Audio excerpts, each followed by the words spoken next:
In order to find Z total in this circuit, we're supposed to first find the impedance of the inductor and impedance of the capacitor. So I have to find ZL.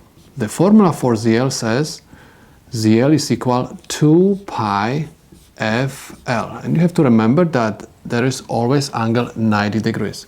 So I have 2 pi times the frequency, which is given 15 kilohertz, times inductance, which is equal 100 millihenries. If you are going to use the calculator, you're supposed to get the value 9.42 kilo ohms and angle, of course, 90 degrees. You are not going to get angle 90 degrees from the calculator, but you're supposed to always keep in mind that impedance of the inductor or the inductive reactance goes always with 90 degrees, or you can just say that this is J 9.42 kilo ohms. Okay, you can express the answer in rectangular form or in polar form. Most of the time we're going to use polar form. Next, in order to find Z total, we're supposed to find the impedance of the capacitor. So I have Z sub C is equal 1 over 2 pi F C. Okay, you're supposed to always remember about the parentheses. So I have 1 divided by, open parenthesis, 2 pi times the frequency, 15 kilohertz, times capacitance, which is equal 2.5 nanofarads. Close parenthesis. Again, you're supposed to use the calculator. 1 divided by open parenthesis 2 pi 15 kilohertz times 2.5 nanofarads. Close parenthesis. You're supposed to get the answer 4.24 kilo ohms and angle of negative 90 degrees. Remember that capacitive reactance, or we can also say impedance of the capacitor, has always angle negative 90 degrees. So now we are ready to calculate Z total. The formula for Z total is Z total equals the sum of all impedances in this circuit. Many students make mistake and they add resistance to inductance and to capacitance. No, this is improper way to find Z total. You have to find first impedance of the inductor. You're supposed to find the impedance of the capacitor, and if all your components are going to have the unit of measure ohm, after that you can find Z total. So I have resistance plus impedance of the inductor plus impedance of the capacitor.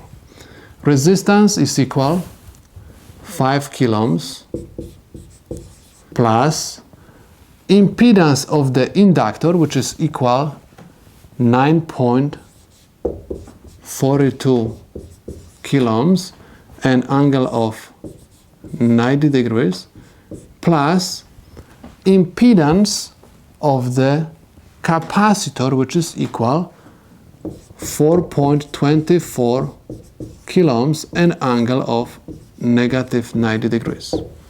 If you are going to use the calculator, you're supposed to get the value of 7.19 kilo ohms and angle of 46.01 degrees. Okay, so this is the value of Z total. Next, we're supposed to find I total. In order to find I total, I'm going to use Ohm's law. Current I total is equal voltage source over Z total. Voltage source is given. We have 72 volts and angle of 48 degrees, we have to divide by Z total, which is equal 7.19 coulombs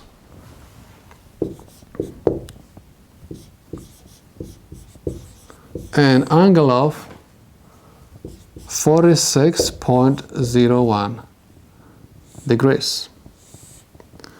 Again, use the calculator. You're supposed to get the value of 10.01 milliamps and angle of 1.99 degrees.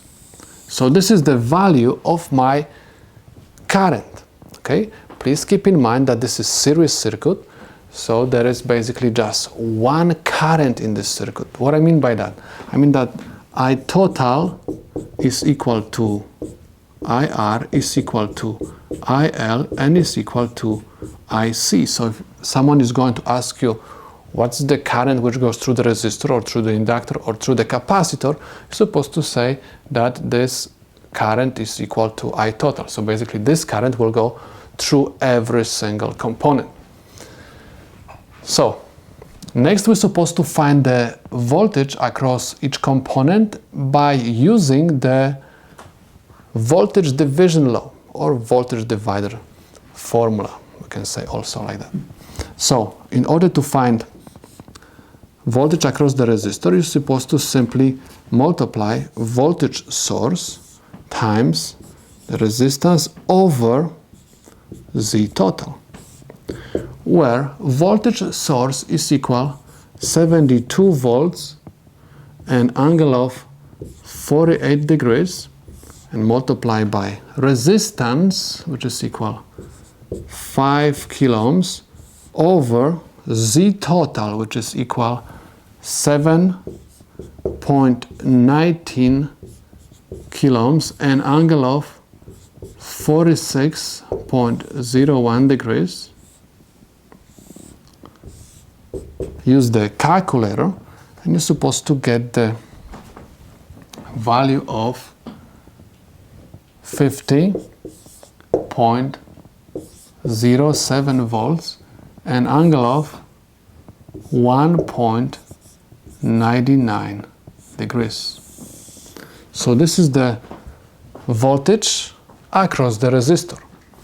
If you want to find the voltage across the inductor, you're supposed to multiply voltage source by the impedance of the inductor over Z total, and you will have 72 volts and angle of 48 degrees times the impedance of the inductor, which is equal 9.42 coulombs and angle of 90 degrees over Z total, which is equal 7.19 coulombs and angle of 46.01 degrees. Again, you're supposed to use the calculator and you'll get the value of 94.33 volts and angle of 92 degrees. So this is voltage across the inductor.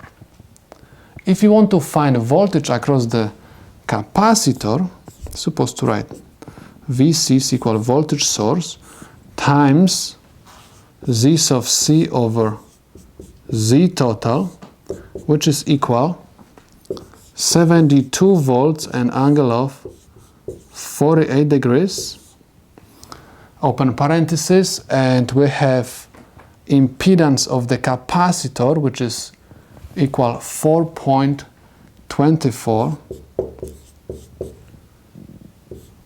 coulombs and angle of negative 90 degrees over Z total, which is equal 7.19 coulombs and angle of 46.01 degrees.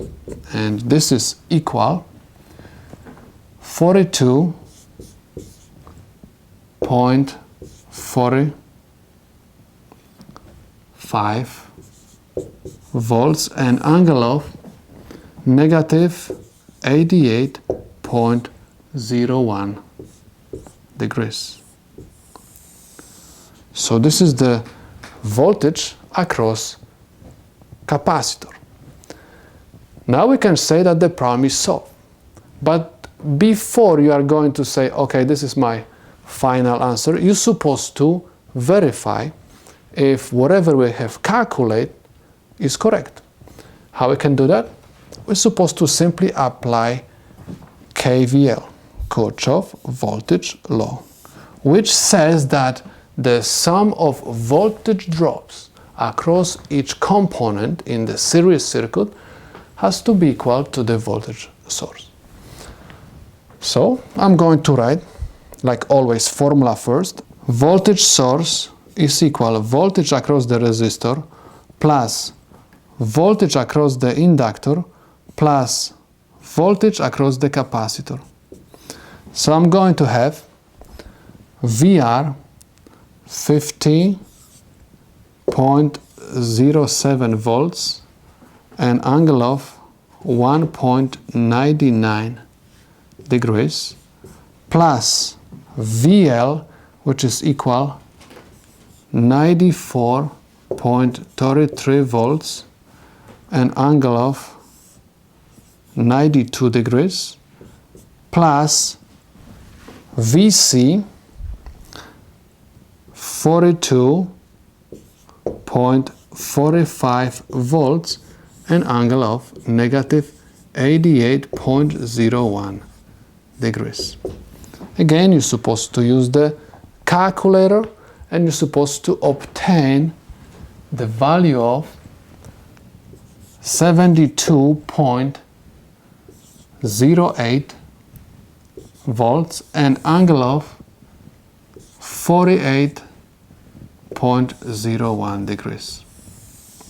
Now, please notice that the value which we obtain for voltage source is equivalent, we can say it's very close to the value which we have given, right, in the problem. So, because these two values are almost identical, we can say that whatever we have done is correct and the problem is solved correctly.